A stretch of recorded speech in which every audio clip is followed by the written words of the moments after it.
Hi guys, welcome back to our channel. If you are new here, my name is Sarah and we are a minimalist family who is living big with the less, and today I wanted to talk a little bit about slow living. I want to talk about our journey towards slow living, and if you are facing a overwhelming lifestyle that is all hustle and bustle and you would like to slow things down a little bit and enjoy those moments together a little bit more, I'm going to share how we made it happen and some things that you can try too.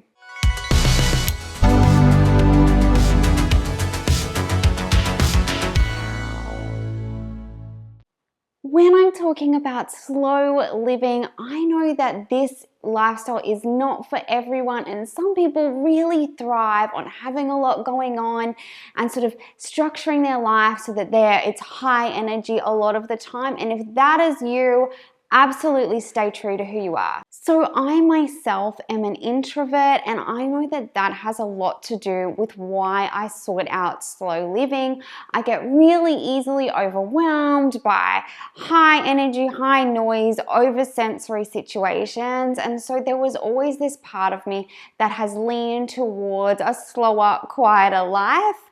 And in today's day and age, that is becoming increasingly harder to get. I think my ideal self would live rurally, and that we would be able to, come home to sort of some land and some acreage and some beautiful nature surrounding us. And perhaps one day my dream will come true. But for right now, I'm really aware that where we are is exactly where we need to be. We have lots of kids, as you know, if you've been around for some time. They have activities, and obviously there's different schools to take into account.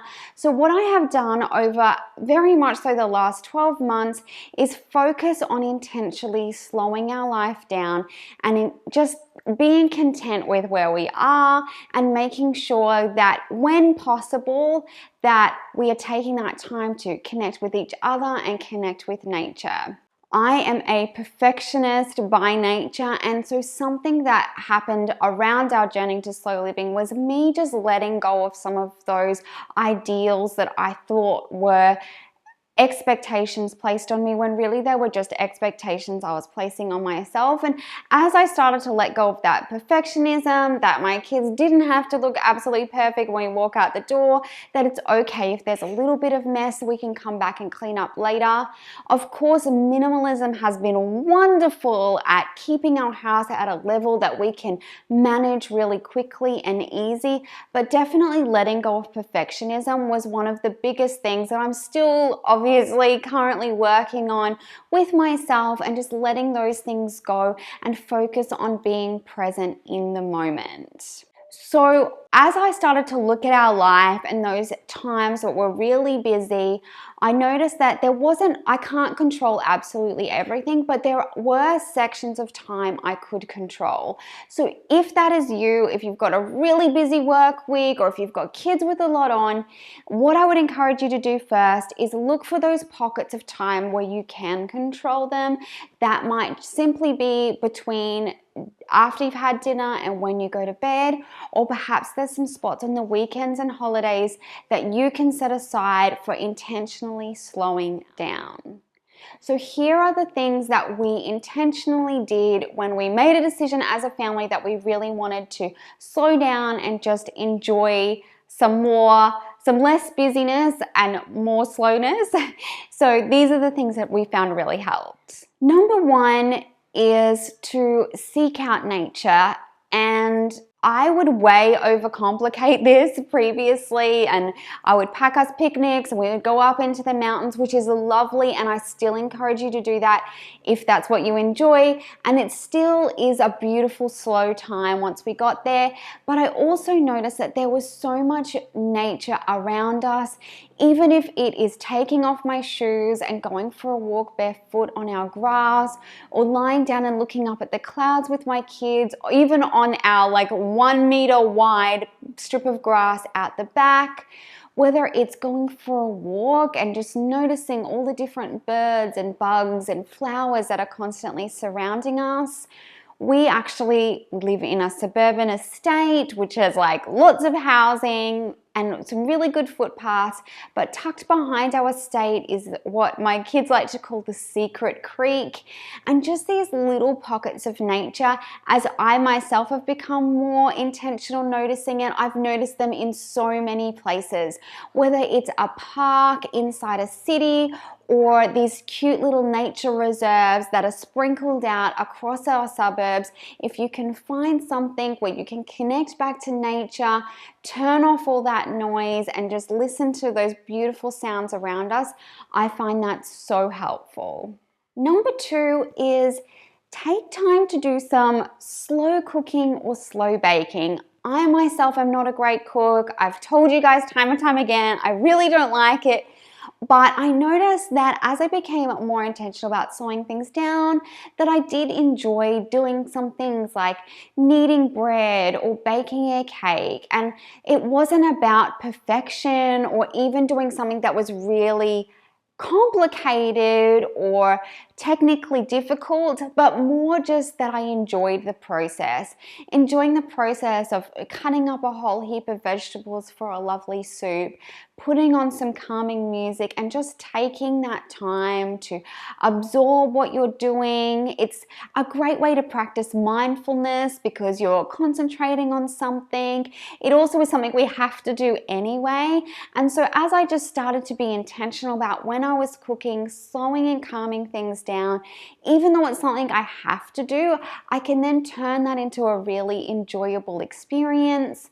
You can also bring your kids into the kitchen, and even if it's not that they do a whole meal or help you with the whole thing, because let's be honest, can be really stressful to have kids in the kitchen, but just that simple act of letting them come alongside you, whether it's peeling some potatoes or shelling some peas, that those little sort of menial tasks that are really repetitive can actually be really soothing. And if you have to cook, why not make it part of your slow living journey? Number 3 is create some comfort routines. So if you look at the world as a whole, we are a species that love rituals. And I think in our current day and age, some of that gets lost. But I have been really intentional about just focusing on some of those comfort routines or rituals. And it's as simple as taking time to make a beautiful cup of tea, whether it's that you let your tea steep, looking at the steam, taking that time to just do something that you find comforting. It doesn't have to take forever, even if it still only takes 2 or 3 minutes. Just slowing your mind down to do those things that bring you comfort is a really good way of finding a teeny tiny pocket in your day to introduce slow living. And I promise you, as you start to look for these tiny pockets where you can slow things down, practice some mindfulness, that over time you will notice that these pockets occur more and more frequently in your day. And even if you're like me and there is always going to be an element of really busy, that finding these little rituals that you can slide in when there is that pocket of time is really helpful. Number 4 is get creative. Now, this is so broad, but I think sometimes we just forget to enjoy the process of creativity, and it can look so different for everyone. My girls are absolute lovers of drawing, and they draw so often, and I just see how good it is for their mental health. But I think we as adults, we start to focus on the end goal and we forget to just enjoy the process. So whether it's making videos or rearranging your furniture or redesigning your space, doing some drawing, doing some craft, doing anything that gets out that artistic expression, writing, journaling, finding those little pockets of time where you can explore your creative side, whatever that looks like, not with the goal of having an end product, just simply enjoying the time and space it takes to create. Number 5 is make space for conversation. I think today we are bombarded with so many things that can talk and speak for us or over us that conversation can sometimes get lost in the mix. And so something I've tried to focus on is if we are wanting to engage in conversation or just making some space for conversation to happen. Turning things off over dinner time so that we can hear about people's day. I actually used to put the radio on in the car when I picked up the kids, and now I don't, because I want to hear about their day. And I found that when that air wasn't filled with noise already, that does allow space for conversation. And this is such a great way to practice not just slow living and enjoying those moments where we're already traveling, and instead of being worried about the traffic, I'm now so absorbed in a conversation with my kids that we can really enjoy this time together. We're not in a rush to get somewhere. We can just take as long as it takes and know that we're utilizing this time relationally, even if we can't get to whatever's coming next. Number 6 is a big one. And I know in today's day and age it's not easy, but I would really encourage you to set aside some device-free time. I feel like we all know that we should probably do it, but it's not until you actually intentionally start processing it. And when I say device-free, I mean really device-free. So I would encourage you, if you don't already, to go through what notifications your phone sends you, just so you're not being bombarded all the time with all those different notifications.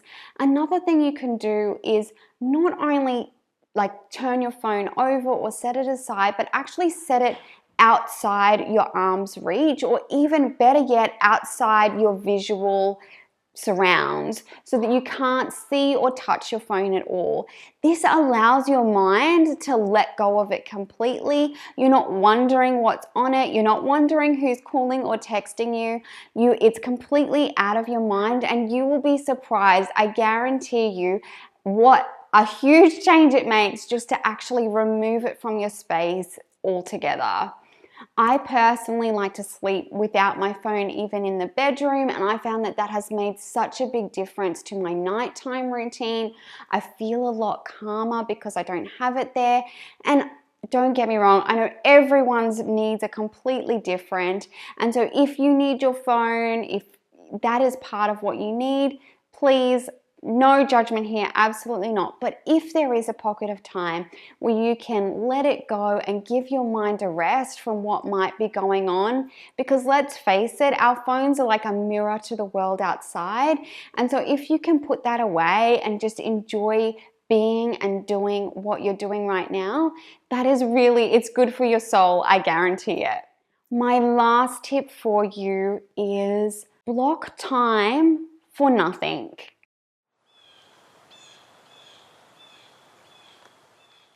I think that we can get so wrapped up in being productive, and if anyone is sure about that, it's me.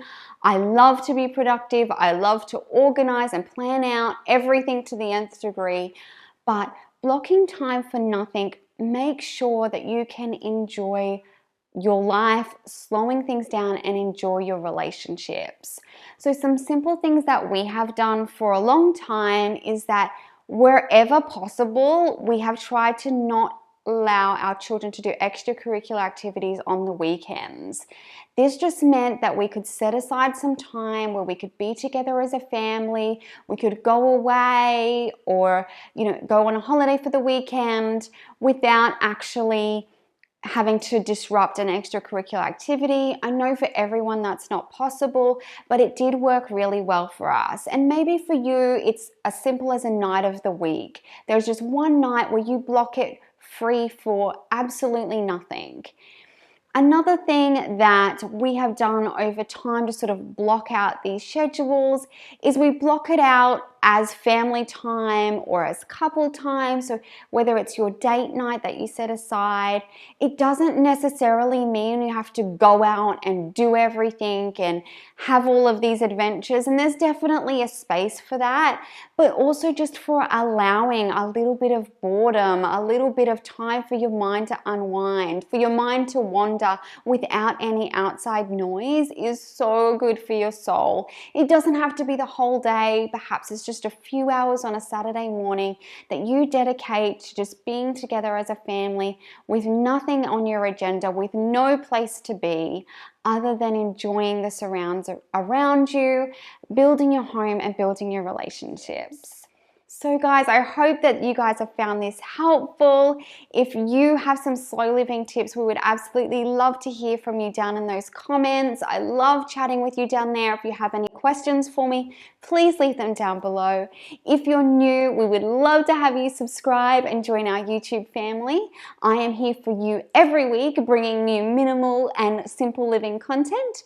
Here are some other videos I think you might like, and I'll catch you guys in the next one.